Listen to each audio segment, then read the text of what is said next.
سامعین ناظرین، infection control society آپ کی صحت کے لیے، آپ کی آگاہی کے لیے مضامین آپ کی سماعت کے لیے پیش کرتی ہے۔ ٹی بی اور تپ دق کے بارے میں ہم کئی مضامین آپ کی سماعت کے لیے پیش کر چکے ہیں۔ ٹی بی جو ایک بہت بڑا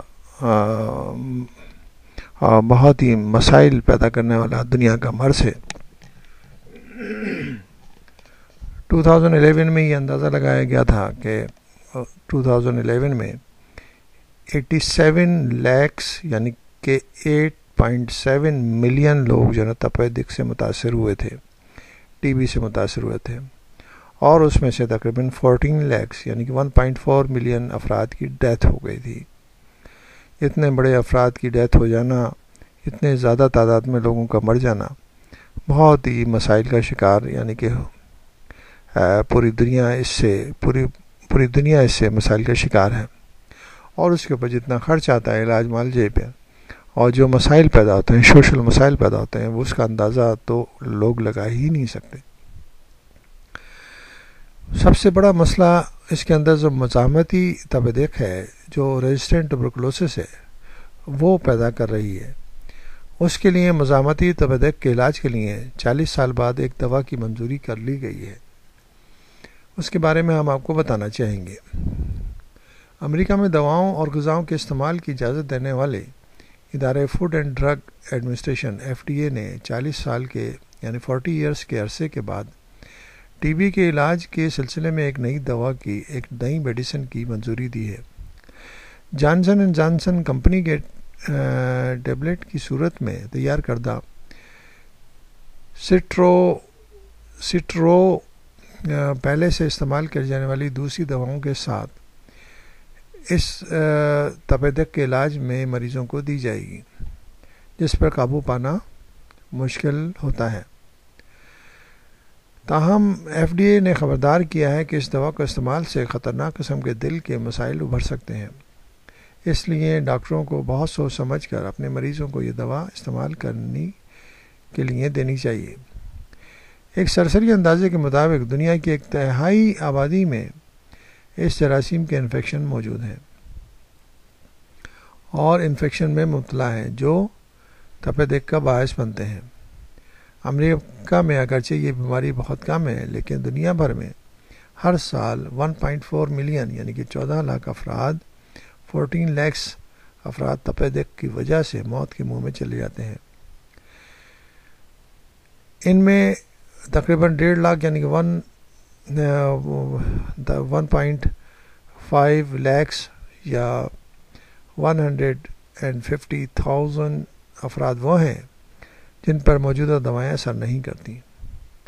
تپ دق کے تقریباً 60% مریض چین، بھارت، روس، مشرقی افریقہ، پاکستان، سری لنکا، بنگلہ دیش میں رہتے ہیں۔ ٹی بی پر قابو پانے کے لیے جو نئی دوا سیرتورو بنائی گئی ہے، اس کا کیمیائی نام بیٹاکیولین ہے۔ اس کو تیار کرنے کا بنیادی مقصد یہ ہے کہ تپ دق کے جن مریضوں میں موجودہ دوائیں کارگر نہیں ہو رہی یا جراثیم نے ان کے خلاف قوت مدافعت حاصل کر لی ہے، ان کو صحت یاب کیا جائے۔ تپ دق کے علاج کے لیے 4 میں سے 2 اینٹی بائیوٹک دوائیں 1950 اور 1960 کی دہائیوں میں تیار کی گئی تھیں۔ دوا ساز کمپنی کے ایک ترجمان نے بتایا کہ سابقہ اینٹی بائیوٹک دوائیں اب سے 40 سال پہلے بنائی گئی تھیں۔ اب ٹی بی کے جراثیموں نے ان کے خلاف مزاحمت میں کامیابی حاصل کر لی ہے، لہٰذا نئی دوا کی ضرورت محسوس کی جا رہی ہے۔ تاہم اس دوا یا اس میڈیسن کے استعمال سے جو خطرناک صورتحال پیش آ سکتی ہے، اس پر صارفین کے حقوق کو تحفظ کرنے والی تنظیموں نے شدید تشویش ظاہر کی ہے۔ پبلک سٹیزنز نامی تنظیم نے اس حقیقت کے پیش نظر کہ بیٹاکوائلین ایک نئی قسم کی دوا ہے، اس لیے اس کی سخت جانچ پڑتال کرنی چاہیے تھی، لیکن FDA نے ان تشویشوں کا کوئی جواب نہیں دیا، جس کا تعلق دوا استعمال کرنے والے مریضوں میں غیر واضح زہریلے اثرات، سائیڈ ایفیکٹس اور اموات کے بارے میں اٹھائے گئے سوالات پر سے تھا۔ FDA کا کہنا تھا کہ اس سیروتو دوا کے منظوری 2 جائزوں کی بنیاد پر دی گئی، جس میں جن میں 440 مریضوں کو شریک کیا گیا تھا۔ ان جائزوں کا مقصد یہ جاننا تھا کہ مریض کتنے عرصے میں تپ دق سے نجات پا سکتے ہیں۔ پہلی ٹرائل میں جن مریضوں نے سابقہ دواؤں کے ساتھ یہ نئی دوا استعمال کی تھی ان میں سے بیشتر 83 دنوں کے بعد صحت یاب ہو گئے تھے، جبکہ سابقہ دواؤں کے ساتھ ایک فرضی دوا لینے والے مریضوں کی صحت یابی میں 125 ڈیز لگے تھے۔ دوسرے جائزے میں یہ دیکھا گیا تھا کہ سیروتو کے استعمال سے بیشتر مریض صحت یاب ہو گئے تھے۔ دیکھنا یہ ہے کہ ڈاکٹرز اس کو کس طرح لیتے ہیں۔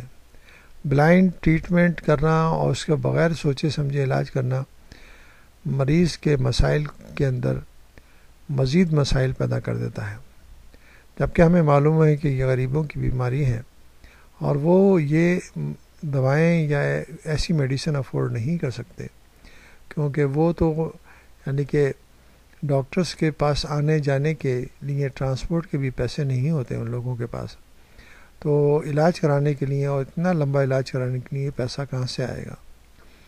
انتہائی ضروری بات یہ ہے کہ انفیکشن کنٹرول کے بیسک اصولوں پہ عمل کر کے بیماری کو کنٹرول کرنے کے لیے انتہائی کوششیں کرنی چاہیے تاکہ لوگ بیماری سے بچ سکیں۔